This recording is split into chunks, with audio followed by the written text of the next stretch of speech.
Hola, vamos a seguir con la clase sobre tasa de interés.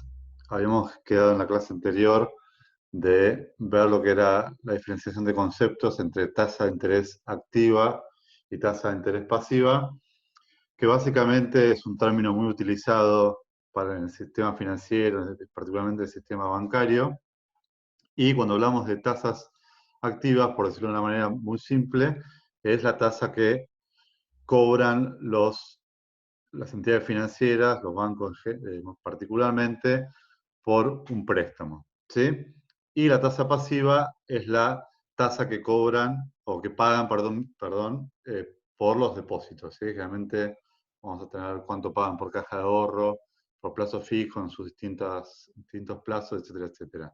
Con las tasas activas, que dijimos que las tasas de los préstamos, también hay diferenciación de acuerdo al tipo de préstamo. Yo les decía que un préstamo en garantía hipotecaria generalmente va a tener una tasa mucho más baja que un préstamo a sola firma. Generalmente también todo préstamo que tiene una garantía real, en general va a tener una tasa menor que aquel préstamo que simplemente, como yo decía, es a sola firma. Vemos acá rápidamente, voy a compartir la pantalla, el resumen de lo que vimos recién. A ver si lo vemos. Bueno, ahí tienen la definición de la tasa de interés activa. Creo que vamos a poner la pantalla completa para que quede un poco más prolijo. Perdón, ahí lo tenemos. La tasa de interés activa es la que cobra una institución financiera por los préstamos que otorga. ¿Y por qué recibe nombre de activo? Pues si ustedes ya vieron un poco de contabilidad, en el activo tenemos todos aquellos derechos de cobro, por decirlo de una manera. O sea, los préstamos son un activo de una institución financiera. Ahora tenemos caja y bancos, por ejemplo, y el dinero prestado se constituye un activo para el banco. Al revés, mirando un balance de un banco, todos los depósitos, ya sea en caja de ahorro, en cuenta corriente o a plazo fijo, constituyen un pasivo para el banco. Por lo tanto, la tasa de interés pasiva es aquella que una institución financiera abona por los depósitos. Como decía, acá repite en esta presentación, que representa los depósitos del pasivo de las entidades financieras. ¿Por qué? Porque obviamente si un cliente deposita en una institución financiera, el banco, llegado el momento cuando el cliente lo retira, va a tener que devolverlo. Si es un depósito a plazo fijo, va a tener que devolverle el capital más los intereses. Y acá un concepto también importante, sobre todo para lo que es todo el sistema bancario, el sistema financiero, es que el spread constituye la diferencia entre estas dos tasas, ¿sí? Entre la tasa activa y pasiva. La parte de la ganancia del banco está dada por esta diferencia. La tasa activa generalmente, no, usualmente o casi siempre es mayor que la pasiva, porque obviamente el banco tiene que ganar por esta diferencia. El spread es la diferencia entre las dos tasas y con esta diferencia, es decir, entre lo que paga por los depósitos y lo que cobra por los préstamos, como lo que cobre por los préstamos tiene que ser mayor que lo que paga por los depósitos, pues si no, no habría negocio bancario. Obviamente esto no es la única fuente de ingresos de las entidades financieras, ya que obviamente cobran comisiones por operaciones, mantenimiento de cuenta, comercio exterior, etcétera, etcétera. Pero la parte principal en general del negocio bancario es esto que se llama el spread financiero entre la tasa activa y la tasa pasiva. Les muestro rápidamente ejemplos de las tasas activas. Estos son datos bastante recientes, fíjense al 20 de marzo del 2020. La tasa de los préstamos de cartera general, estos son préstamos seguramente con alguna bonificación, es del 35%, adelantos de cuenta corriente 55%, con garantía hipotecaria 50%. Están un poco estos números ahora un poco distorsionados por el contexto macroeconómico argentino, pero bueno, básicamente lo que vemos es que las tasas activas claramente son superiores a las tasas pasivas. Acá vemos para algunos plazos, fíjense el último dato, a 30 días se paga por un plazo fijo aproximadamente 25%, y sí, en casi todos los plazos, 90 días también, entre 22,50 y 25%, versus el 35 a 50% o 60, fíjense para los descubiertos en cuenta corriente, que se cobra en concepto de tasa activa. ¿Sí? Bueno, vamos a hacer un cambio de tema. Obviamente seguimos dentro de la matemática financiera, pero ya vamos a empezar a hablar de los sistemas de capitalización, que son básicamente dos. Es el sistema de interés, dos regímenes, el de simple y compuesto, que para resumirlo podríamos decir que el interés simple es aquel donde los intereses los calculamos periódicamente sobre el capital inicial de la operación. ¿Sí? Vimos en una clase anterior un ejemplo donde un peso se más que duplicaba en 5 años, pasaba de 1 peso a 2 pesos con 50, producto de la capitalización. Bueno, el interés simple no hay capitalización de intereses, por lo tanto los intereses que genera un capital depositado en cada periodo es una suma fija. ¿Sí? El interés simple lo podemos expresar tanto en su sentido positivo del tiempo, o sea, yendo del presente hacia el futuro, lo que es capitalización, o el sentido negativo, en el sentido de traer del futuro hacia el presente. Pero si hiciéramos dos grandes divisiones respecto a los sistemas o regímenes de capitalización, está el simple, que, repito, en cada periodo genera la misma cantidad de intereses, hay una suma fija. En cambio, el compuesto, lo vamos a ver más adelante, seguramente en la próxima clase, los intereses van generando nuevos intereses. Acá vamos a ver un poco el resumen de esto. Las principales características del interés simple es que los intereses se calculan siempre sobre el capital inicial. Por lo tanto, los intereses que se generan en un periodo no generan nuevos intereses. ¿Sí? Ahora podemos ver un cuadro con un ejemplo donde lo podemos ver claramente. O sea, periodo a periodo los intereses se devengan, pero no se acreditan, es decir, no se suman al capital del periodo anterior. ¿Sí? No se suman para generar otros intereses. Por lo tanto, los intereses son una suma fija en cada periodo, no hay capitalización de intereses, a diferencia del interés compuesto, y los intereses generados periódicamente son proporcionales al capital, tiempo y a la tasa de interés de la operación. ¿Sí? Vamos a ver un poco cómo es el cuadro de marcha o el desarrollo periodo a periodo del interés simple. Y acá voy a tratar de ayudarme con, vamos a anotar un poquito, para dibujar algunas cosas. Fíjense, el primer periodo tenemos un capital inicial C sub 0 que genera entre 0 y 1, este I 0,1 implica el interés generado entre el momento 0 y el momento 1. O sea, en el primer periodo está dado por la tasa de interés multiplicado el capital inicial, o el capital inicial multiplicado la tasa de interés. ¿Sí? Después lo vamos a ver con un ejemplo numérico, muy simple. Por lo tanto, el monto después de un periodo va a ser el capital inicial, C sub 0, más los intereses que se generaron en ese primer periodo. Fíjense, C sub 1, es decir, el capital o monto al final del primer periodo, es el capital inicial más los intereses devengados en ese primer periodo. Si uno simplifica acá, sacamos factor común C sub 0, C sub 0 por 1, C sub 0, más I, acá hay que corregirlo, pues C sub 0, 1 más I, es ahí. Esperen que dibujamos. No, no va a quedar bien así, lo voy a borrar.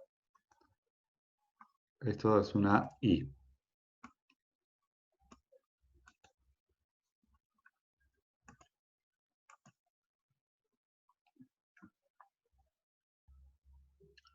Bueno, retomamos. Corregí ahora ese pequeño error en el cuadro de marcha del interés simple. Fíjense, entonces, al final del primer periodo tenemos C0 más C0 por I, que resumido es C0 por 1 más I. Segundo periodo, esto se repite. No voy a describir punto por punto el cuadro, pero fíjense, el capital inicial ahora es C0 por 1 más I, que es el monto al final del primer periodo.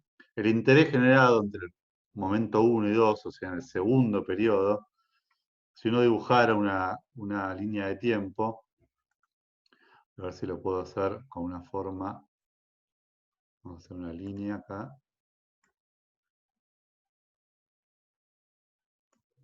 y ahora voy a dibujar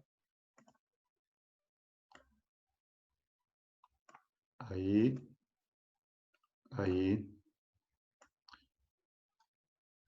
y ahí. Más o menos quedó. Ponemos un texto acá.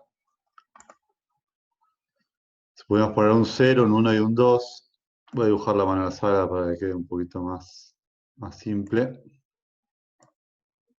0, 1 y 2. ¿Sí? O sea, entre 0 y 1 se genera C0 por I de intereses. Entre 1 y 2 se genera lo mismo, C0 por I.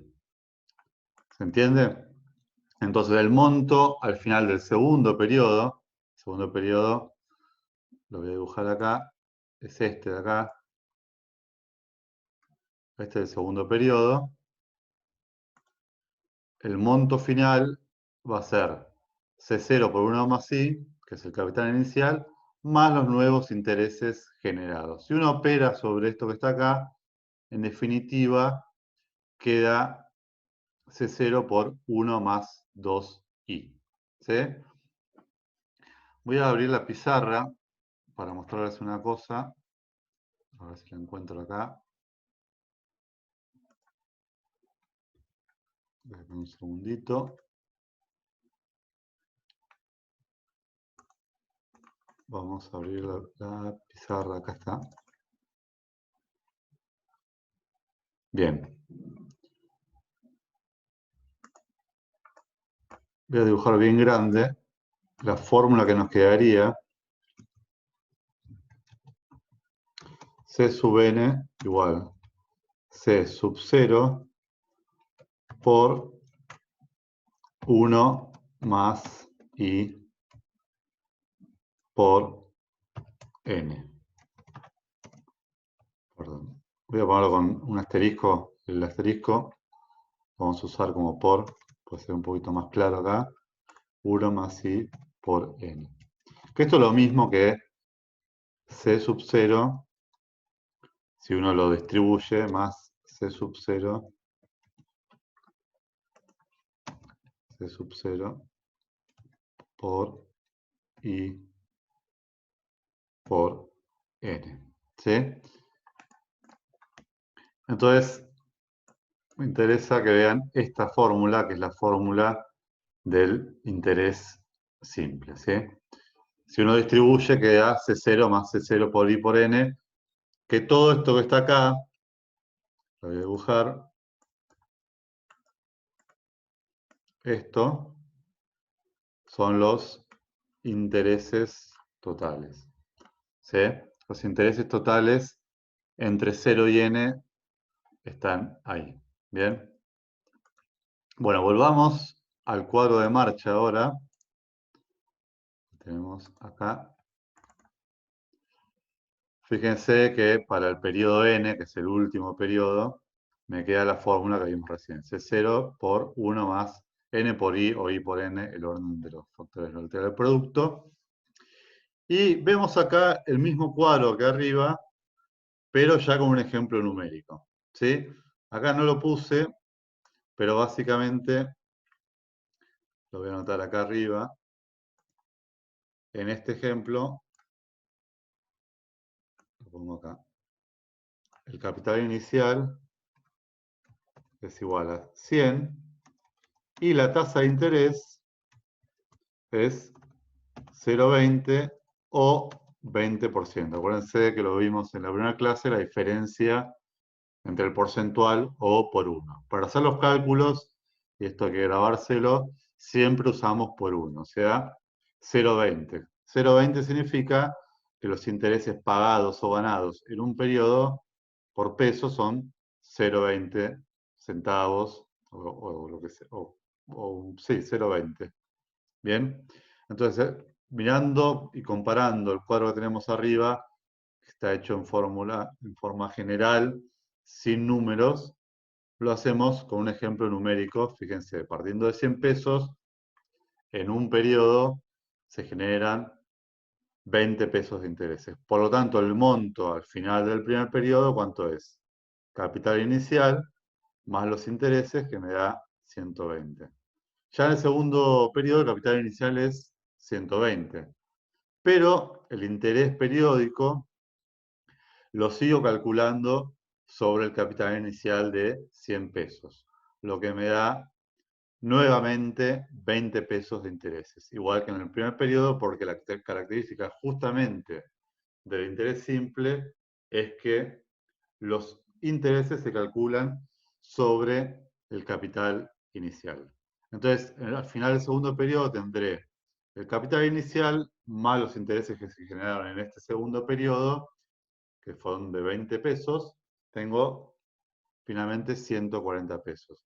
Y así sucesivamente, en este caso tomé 3 periodos, después de 3 periodos tengo 160 pesos, o sea, los 100 pesos iniciales más 60 pesos que se devengaron de intereses durante 3 periodos, 20 pesos por periodo. ¿Bien? Bueno, vamos a ver un pequeño ejercicio. Esperen que acá esto me está perjudicando. Esperen, vamos a borrar esto. Vamos a volver a la presentación de PowerPoint con un simple ejemplo.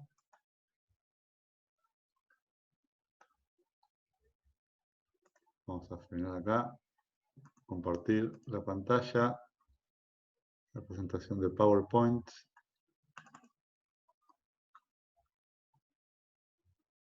Ahí estamos, con un ejemplo muy simple.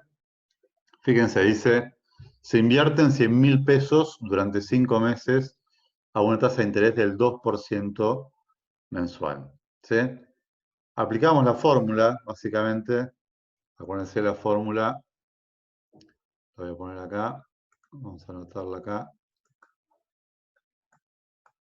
La fórmula de interés simple era C sub n igual C sub 0 por 1 más I por N. Y uno debería, este ejercicio es muy sencillo, pero como costumbre, anoten qué datos tenemos. ¿Bien? Los datos que tenemos son, en este ejercicio, C sub 0 en este caso es capital inicial 100.000 pesos.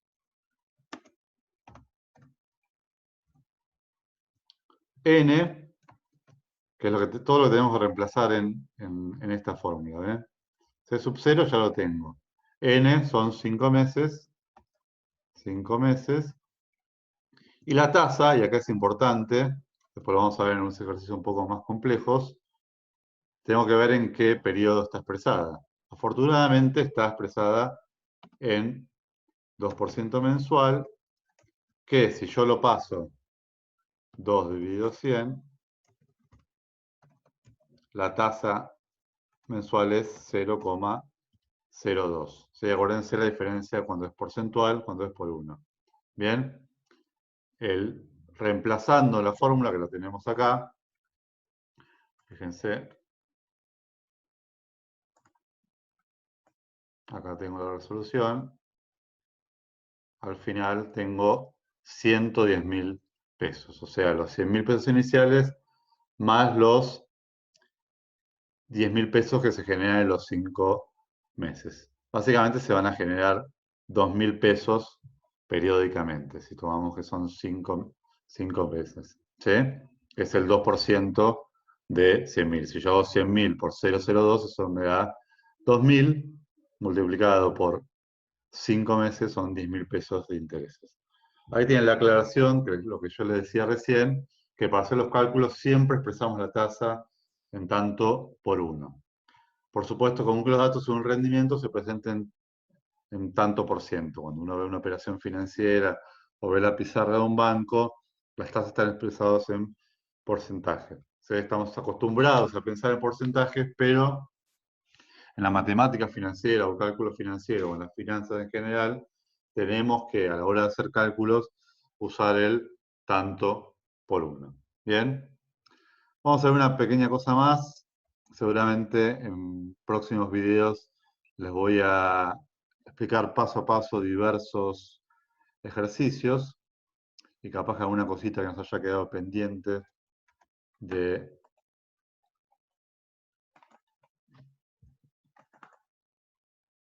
Ahí estamos. Les decía que vamos a ver por último, de interés simple, las fórmulas derivadas del interés simple,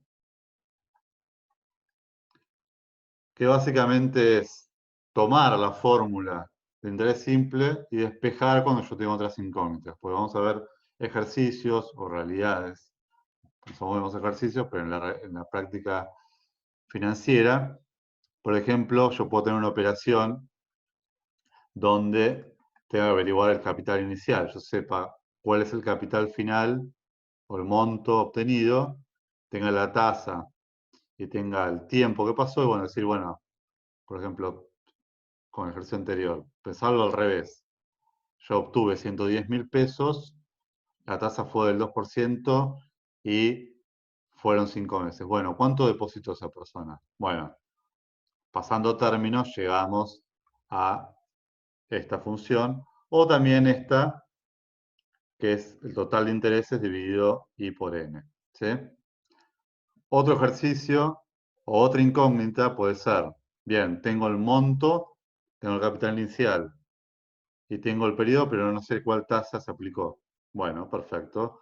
Aplico la fórmula esta que es I igual monto menos capital inicial sobre capital inicial por plazo, o también el total de intereses dividido el capital inicial por el plazo.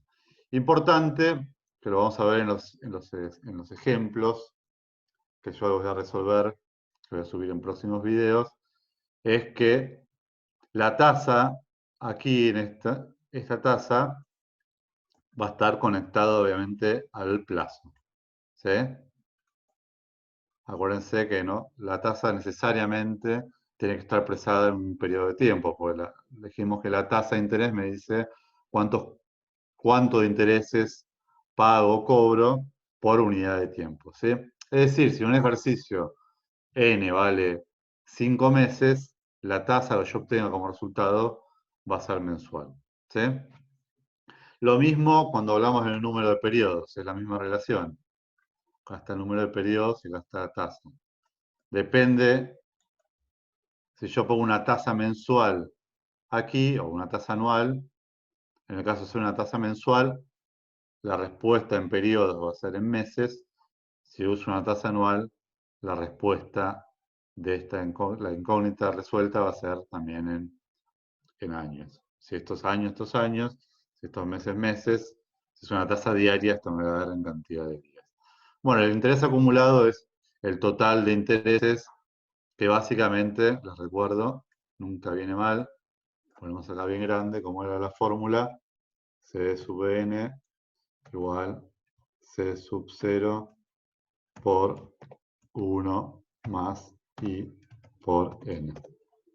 Que esto, si yo lo desarmo, hago C sub 0 más C sub 0 por I por n. Fíjense, voy a agrandar acá. Bueno, no me deja agrandarlo, pero se entiende. Lo que yo quiero mostrarles, fíjense esto de acá, son los intereses. Los intereses totales, no tasa de interés. Es esto que está acá. ¿Sí? C0 por I por N son los intereses totales obtenidos en la operación financiera si estamos haciendo una operación de inversión o los pagados si estamos haciendo una operación de préstamo. Bueno, vamos a dejar acá en la próxima clase virtual o el próximo video. Voy a tratar de darles ejemplos numéricos, ejercicios, porque básicamente la matemática financiera es una materia o un tema eminentemente práctico y muchos de los conceptos que uno explica teóricamente se pueden aclarar e entender mucho mejor cuando hacemos los ejercicios. Así que hasta el próximo video, traten de leer los apuntes de cátedra, busquen otras referencias, siempre es útil. Así que bueno, hasta la próxima y gracias.